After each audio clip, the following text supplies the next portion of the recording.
Our guest today is the president of the 30,000 member Chicago Teachers Union. She has served as president for 3 years. Our guest today taught high school chemistry for 22 years. She is a product of Chicago Public Schools, having attended Kosminski Elementary School and Kenwood High School. Our guest today earned early admission to Mount Holyoke College. She later transferred to Dartmouth College, where she was the only African-American woman in the class of 1974. Our guest today comes from a family of educators. Her father, her mother, her husband, John Lewis, who is now retired, were all Chicago Public School teachers. Ladies and gentlemen, Karen Lewis. Karen?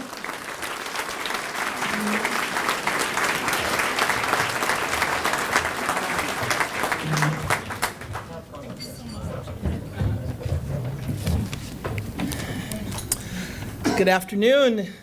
I'd like to thank the City Club for inviting me to share with you this afternoon. It's always an honor and a privilege to stand before such a distinguished group and share the Chicago Teachers Union vision for public education in our city.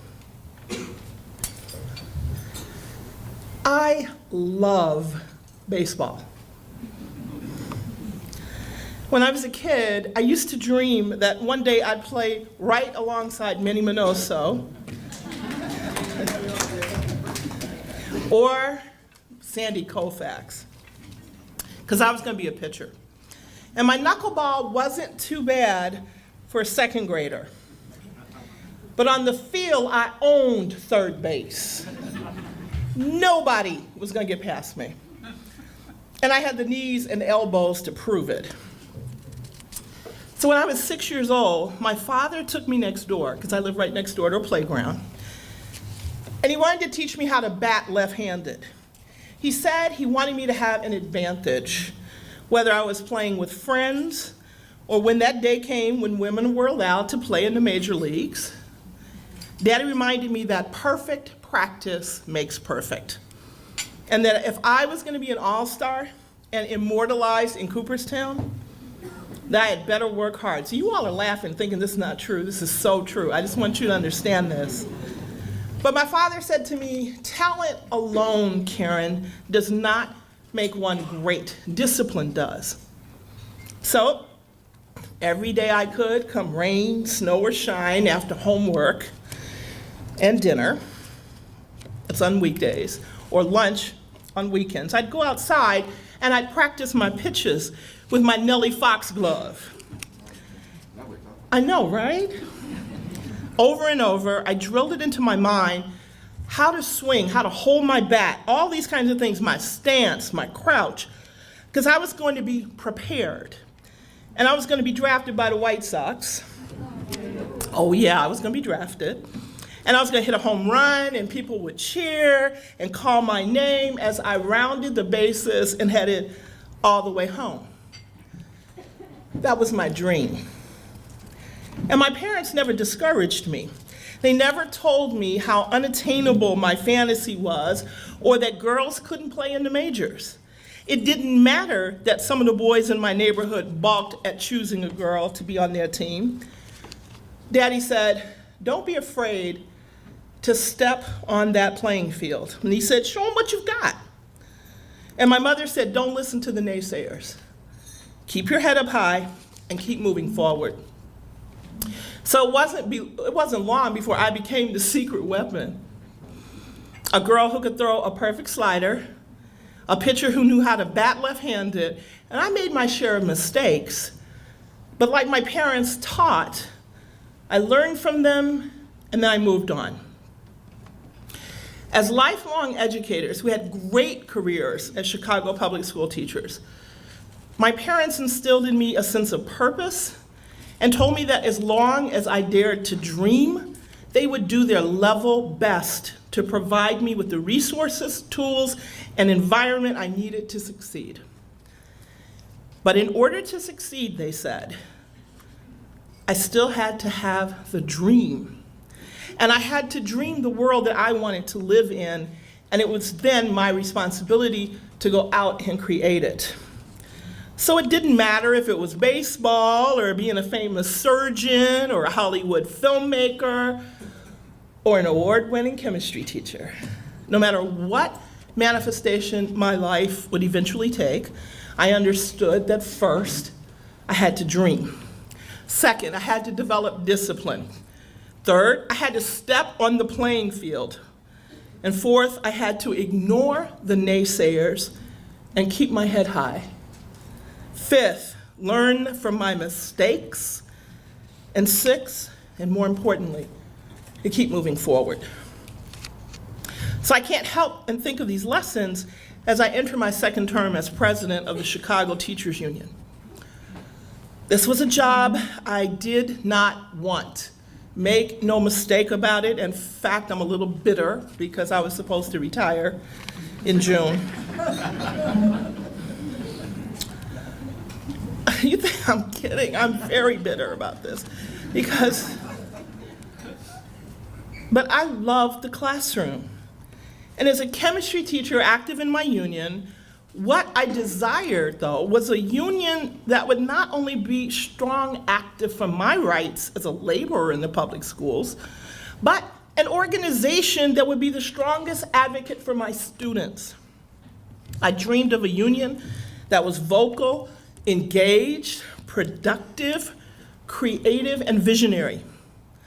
So when the members of my caucus, the Caucus of Rank and File Educators, or CORE as we're known, dared to dream about challenging the leadership of our union, the best we thought we could do was win a few seats on the executive board. In fact, we brought in a well-known labor activist from British Columbia to speak to us, and she even said, in her own way, that winning a seat or two on your executive board may be very well all you can do, and then you should be satisfied with that and try in the next 3 or 6 years. That was Jenny Sims. She does really talk like that. But something has to be said about dreamers and self-determination. So here we are, Jesse Sharkey, Vice President, Michael Brunson, Recording Secretary, Christine Maley, Financial Secretary, and the rest of our team of committed, dedicated professionals. We are reshaping the Chicago Teachers Union into a strong organization for our members, but also, and more importantly, a strong advocate for our students. We had to create our world, articulate our reality, and restructure the guts of our organization, where we maximized our passion for teaching and learning and utilized our strengths of research, organizing, and advocacy.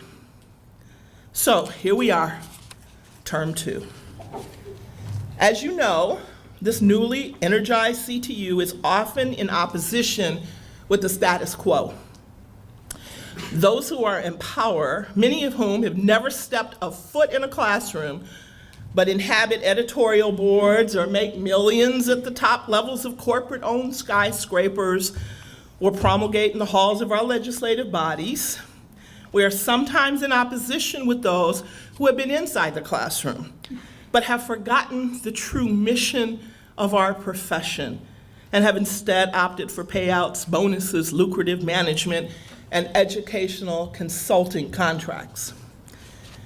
The new CTU is an organization of believers.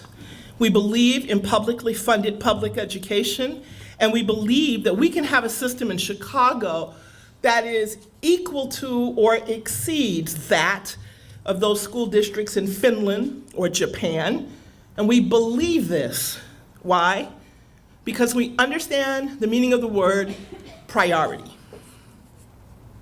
Instead of having the distinction of having one of the best school districts in our nation or the world, Chicago now has the distinction of having closed the most public schools in a single year in US history. Priorities. Instead of talking about the innovations in learning and the teaching profession, people are talking about how art, Music, physical education, and creative uses of technology are stripped from the core curriculum in Chicago and replaced by rote learning rituals, online programming, and attacks on educators and other public school employees. Instead of working with parents and community, Chicago has the distinction of blaming parents and caregivers, accusing them of academic neglect, depriving students of resources, vilifying their communities as places devoid of love, support, and culture, labeling their teachers as failures, and stereotyping their school communities as dismal failures, despite the rises in test scores and in graduation rates. With fewer students, fewer employees, fewer buildings, CPS continues to maintain that its fiscal deficit is mounting and that their cuts save little and they do little to improve the quality of education for our students. Priorities. There is nothing innovative, bold, or visionary about closing schools, firing teachers, paraprofessionals, and clinicians, and attacking the pensions of our retirees. There is nothing innovative or smart about cramming 45 kids into a single classroom than declaring their schools underutilized, or that any teacher who criticizes the status quo is unqualified or should lose their job. There's nothing innovative about that. There's nothing visionary about rehashing a 5-year plan that was rehashed 5 years ago by 5 different CEOs. There's nothing visionary about that, especially when most of the administrators who will be tasked with carrying out said plan usually don't last for 5 consecutive years. Bold thinking says no schools will close. Bold thinking says we will not balance our budgets on the backs of children. Bold thinking says we will exhaust every avenue, identify every available opportunity to keep our public schools well-resourced, appropriately staffed, and open. Bold thinking creates strong school communities, not weakens them. Bold leadership declares an end to corporate subsidies and loopholes. It calls for progressive taxation. In Illinois, while the poor and working class pay an effective tax rate of more than 10%, the top 5% are systematically advantaged by the tax code, paying a mere 4.1 to 6.5% of an effective tax rate. And if the tax rates for the top 5% wage earners in Chicago were equalized, at least another $160 million in revenue would be made available for children's education. A Center on Budget and Policy Priorities report revealed that total K-12 education cuts for fiscal year 2012 were about $12.7 billion. Pay Up Now just completed a review of the 2011-2012 tax data from the SEC filings of 155 of the largest US corporations. The results show that the total cost of K-12 education cutbacks in recent years is approximately equal to the amount of state taxes left unpaid by these companies. For 2011 and 2012, the 155 companies paid just 1.8% of their total income in state taxes and 3.6% of their declared US income. The average required rate for the 50 states is 6.56%. So, given the deficit claims, CTU has been investigating how to generate new revenue for our school district. What are some of the other potential revenue streams? TIFs. You know, we've been talking about that for a really long time. So, the portion that CPS gets back from TIFs has been designated for capital construction, not to support direct instruction of our students. That the distribution of these funds has also been grossly inequitable, providing a quarter of all TIFs to elite selective enrollment schools, even though they are only 1% of CPS. less than half of the TIF funds went to neighborhood schools. Of the $2.45 billion in TIF dollars spent from 2004 to 2008, the Loop, near North Side, near South Side, near West Side communities received $1.56 billion, or 63%. More than half of the 171 TIF projects finalized between 2000 and 2010 were located near the Loop. Since 2000, nearly $100 million of TIF funds have been given to corporations to move their corporate offices to the Loop or keep them in the city. Last month, as the board was preparing to close our schools, Chicago Teachers Union elevated its protest against the Bank of America. BOA is profiting from and hurting Chicagoans of all classes by participating in predatory lending that led to the foreclosure crisis, by illegally speeding through the foreclosure process and taking possession of homes that were faithfully making mortgage payments, and by using unethically high interest rates on the debt swaps for the CPS capital improvement projects. The so-called underutilization of CPS schools can easily be tied to excessive home foreclosures in certain neighborhoods, most notably Austin, Inglewood, North Lawndale, Roseland, South Chicago, West Inglewood, West Pullman, and Woodlawn. These communities have been devastated by years of community disinvestment at the behest of city officials, and most of these communities have also seen charter proliferation. Their families have been driven out by the foreclosure crisis, and more of the public schools are being shut down every year. Families lose their homes, teachers lose their jobs, children lose a trusted community institution.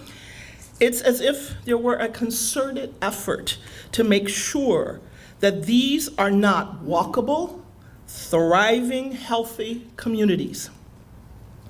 We are currently hearing about the reduction in library, art, music, and special education program because of the school-based budget cuts.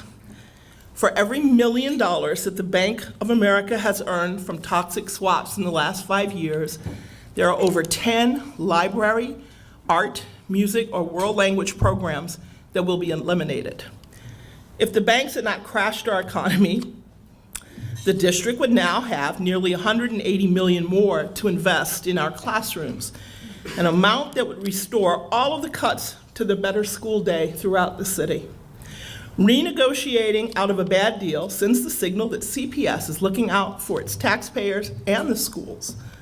The district has paid out hundreds of millions on these bad swap deals since 2008 and are on track to pay hundreds of millions more unless they renegotiate the terms of these agreements. In Illinois, while the poor and working class pay an effective tax rate over 10%, the top 5% are systematically advantaged by the tax code, which we talked about a little earlier. At the city level, a combined city income and commuter progressive tax between just 0.5% and 1.5% can generate close to $1 billion for the city, with half going to CPS. So imagine if CPS had $600 million more in revenue in addition to the nearly $300 million a year from TIFs and swaps. We would be having an entirely different conversation about improving early childhood programs, wraparound services, adult education, anti-violence initiatives, expansions of nurses, counselors, school social workers, etc. But how does the state give $98 million to UNO, yet our schools are losing millions of dollars because of corporate loopholes? This makes no sense to us. There's a financial transaction tax bill gasping for air somewhere in Springfield. We need to take a closer look at what this legislation would do for our schools. Dr. William Barclay, an economist and researcher, says that between 2009 and 2012, the total revenue that could have been raised by an FTT of $1, that's $1 contract paid by the seller and the buyer, from all the contracts traded on the Chicago derivative markets, except options on individual stocks, range from about 6.3 to 7.4 billion.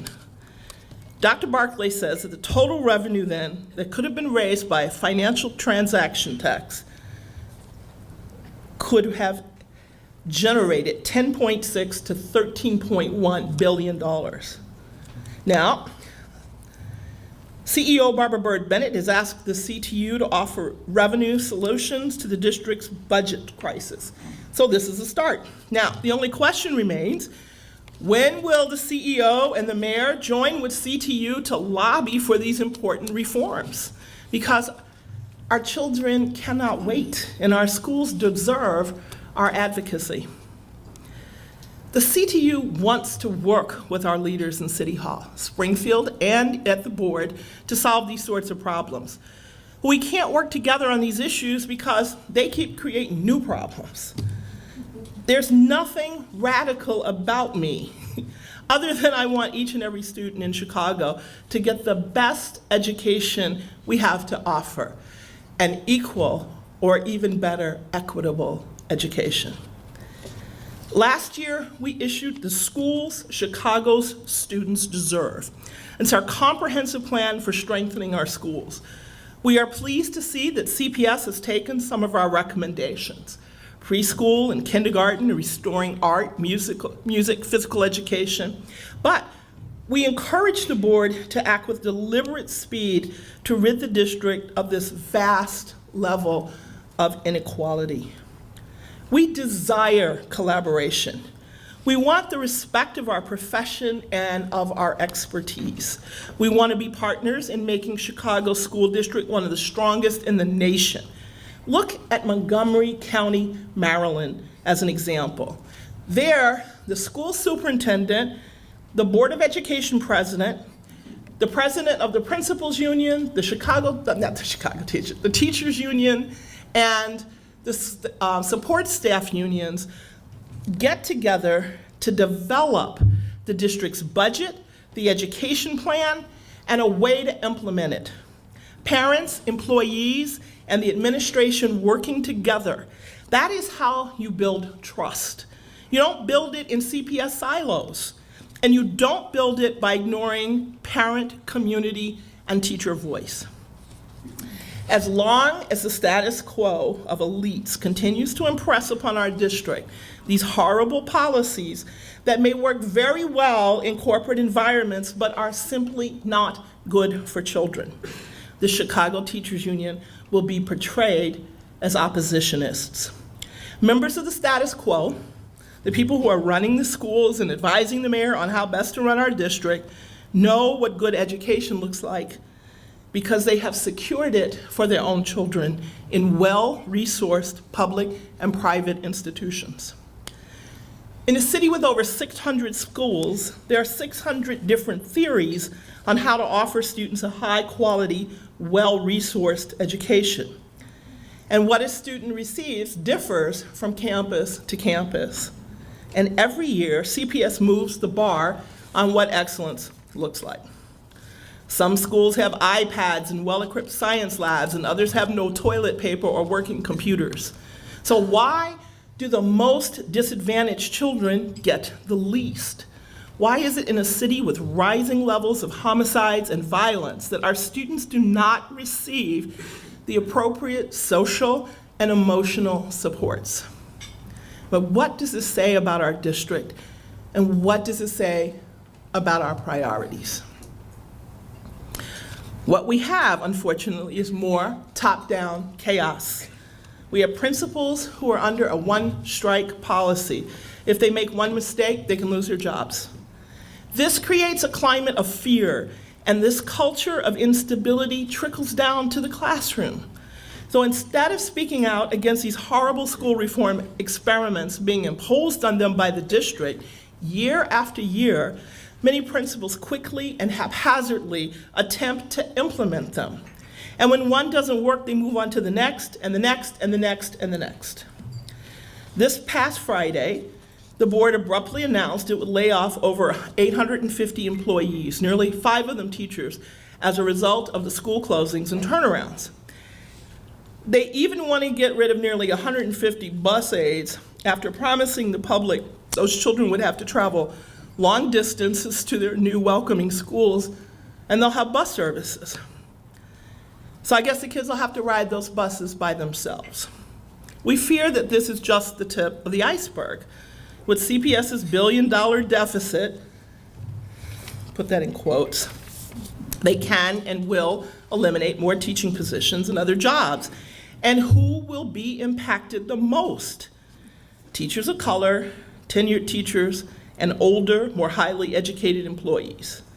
And where will this impact be felt the most? In predominantly African American communities. And when are we going to ever address the element in the room, the big elephant in the room? When will there be an honest conversation about poverty and racism and inequality that hinders the delivery of an education product in our school system? When will we address the fact that rich white people think they know what's in the best interest of children of African American and Latinos, no matter what the parents' income or education level? And when did all these venture capitalists become so interested in the lives of minority students in the first place? There's something about these folks who love the kids but hate their parents. There's something about these folks who use little black and brown children as stage props at one press conference while announcing they want to fire, lay off, or lock up their parents at another press conference. I know no one likes to talk about race, especially since so many people believe we are living in a post-racial America. And even though Chicago remains the most segregated city in the United States, but there is nothing wrong with dreaming that everyone is equal, and that all playing fields are even, and that all everyone has is this equal opportunity to get ahead. But we have to work on this together to make it happen. Whether they want to be bus drivers or bankers, it is our job to give our students the best, high quality, and equitable education available. This is our responsibility, it's our obligation, and it is our job to encourage the dreamers, to give them a stable and supportive environment and the tools and discipline they need to succeed.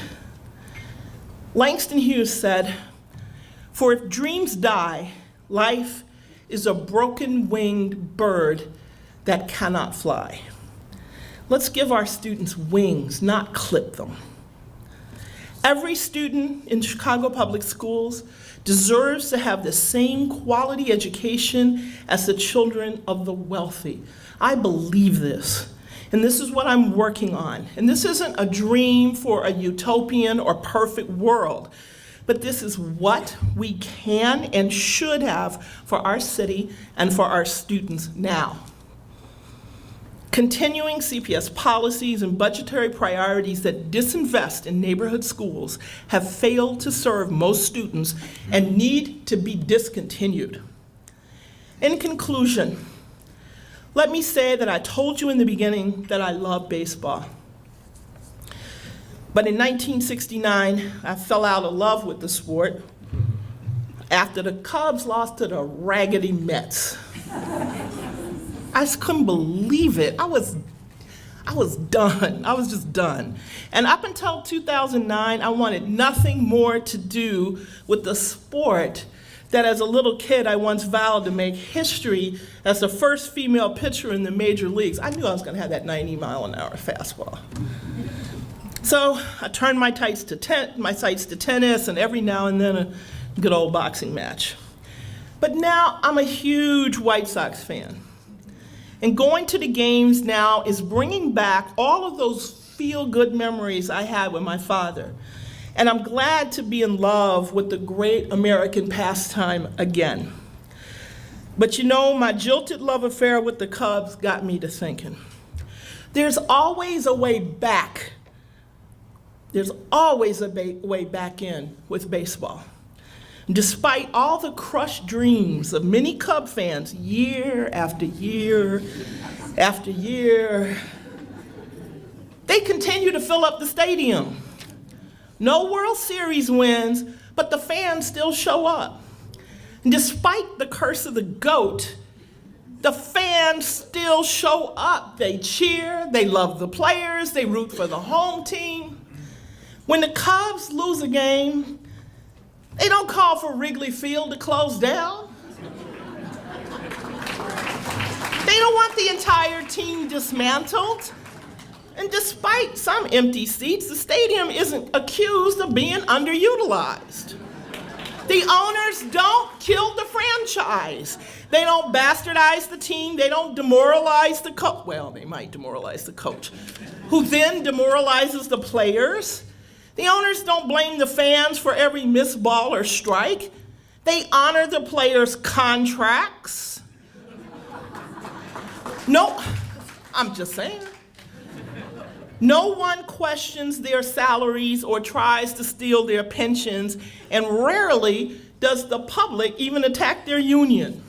They invest in the stadium. They want to make it better and even outstanding. And year after year, despite individual player performance, despite game losses and near wins, the fans continue to show up. We keep cheering for our Cubbies. We know they're winners. We dream. We believe. We don't let the statistics drive our belief. But do the same for our children. Cheer them on, invest in them, love them, support their parents, support their teachers, support their schools. Let's work together. Let's win Chicago. Let's do it.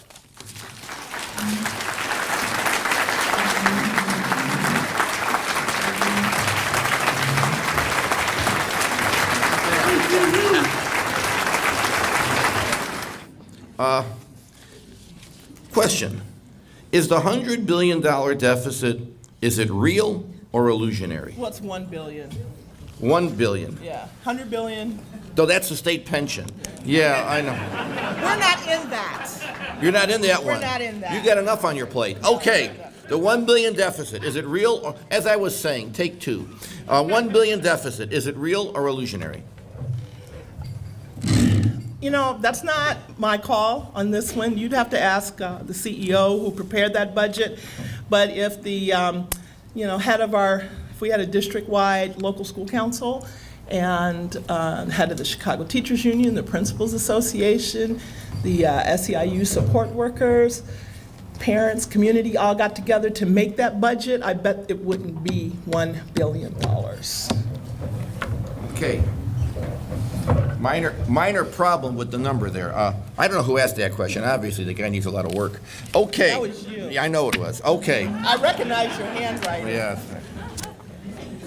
And I'm a public school graduate. Okay, here we go. Peter Landau. Where are you, Peter? Right there. You cited Finland and Japan as good systems. What major cities have school systems and tax policies that are doing things right? How do we compare to New York, LA, or Philadelphia? Oh, gosh, all right. So Philadelphia closed down 23 schools, which is actually proportionately significantly more than if you look at what happened in Chicago. New York is very interesting. They also suffer under mayoral control. They don't have an elected representative school board. And I think a lot of it depends on who's at the head of your school system, making decisions and micromanaging. LA is interesting. Matter of fact, in the last school board election, some people who actually represent schools and communities won, which is, I think, excellent. One of the school board members won with like $50,000, and the other guy had $2 million, including money from Bloomberg. One of the things that you'll notice is in the states in which the property tax isn't the main way to fund schools, they have more equitable systems. It's a little bit better in places like New York and Pennsylvania, but not so much. It depends on which district, unfortunately. And I still like to look at Montgomery County. Montgomery County is a very interesting place because it is actually a relatively large school system, and it incorporates places that are extremely wealthy, but also places that are not, that are extremely working class and poor. And they have figured out a way to move resources around so that their school system is a much more equitable system. And there's a lot of cooperation there. They have a very good vision. As a matter of fact, a couple of CEOs ago, let me think. Yeah, Terry Mazzani and Mary Richardson Lowry, Mary Lowry. It's been so long. And I went to a conference in which they spoke. I actually went to that particular meeting, that workshop, and I said, you guys have got to go there. And I remember Terry sat down and wrote out a piece, and he drew a line, and he had an arrow that said Montgomery County, and he had an arrow that said Armageddon. And I thought that we could work together because he was very clear that he wanted to go way more towards Montgomery County than he wanted to go towards Armageddon. So unfortunately, like I said, 2 CEOs ago, I look forward to actually working with Barbara. We're working on a plan to do something in high school that will be very, very innovative and bold and visionary and totally different from what you've seen in the past. We have Linda Foreman. Where are you, Linda? Raise your hand. Okay, Linda, I don't think you'll be running for office soon. Suburbs allocate a higher % of real estate taxes to schools.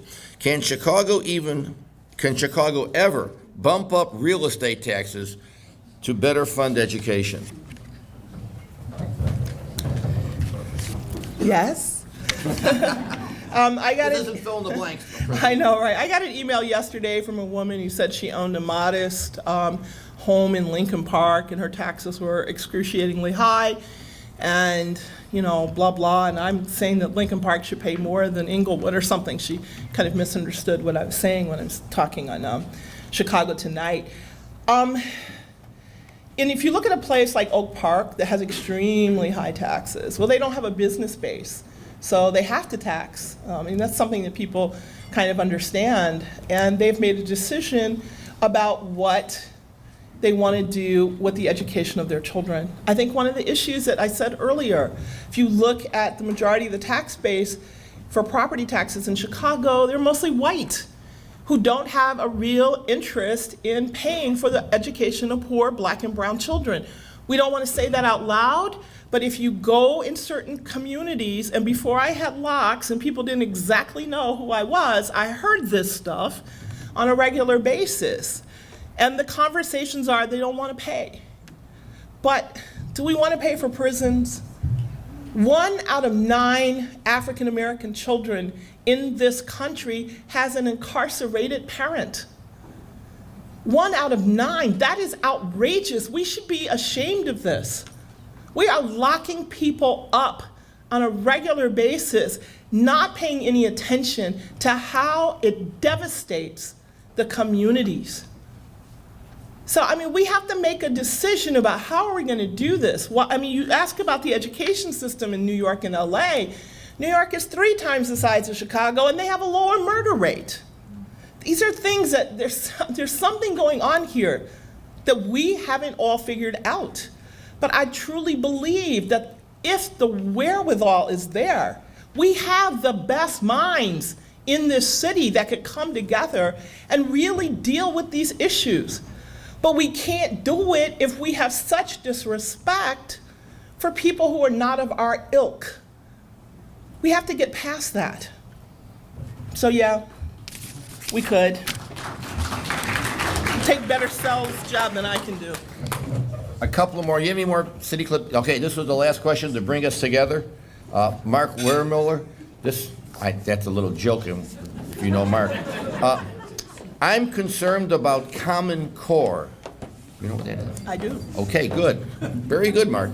You're off to a better start than I thought. Here we go.